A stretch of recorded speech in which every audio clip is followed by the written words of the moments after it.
berkata kasar, tidak pernah berbohong, dan selalu menepati janjinya. Oleh itulah beliau dijuluki sebagai gelar Al-Amin, yang artinya orang yang dipercaya atau orang yang dapat dipercaya. Selama remajanya, beliau bekerja sebagai pengembala kambing.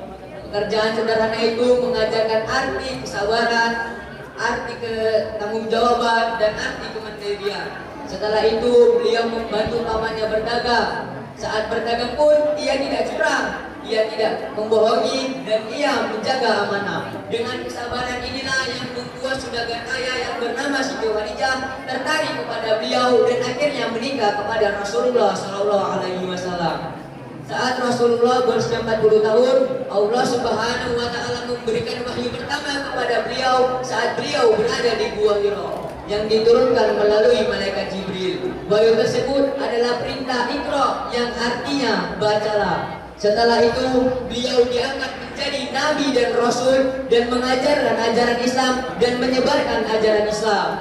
Namun hadirin, perjalanan Rasulullah dakwanya tidak mudah. Kaum Quraisy tidak mau mengikuti ajarannya, mencemohnya, bahkan membunuh para pengikutnya.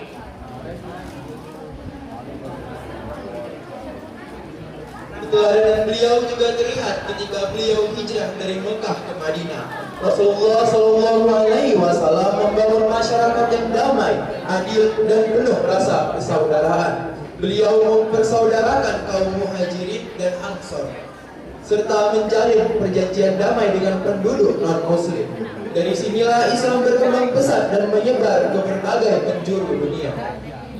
Hadirin sekalian, teladan terbesar dari Nabi Muhammad SAW bukan hanya pada kisah perjuangannya, melainkan pada akhlaknya yang mulia. Beliau adalah pemimpin yang rendah hati, suami yang penuh kasih sayang, sahabat yang setia, dan seorang nabi yang penuh cinta kepada umatnya.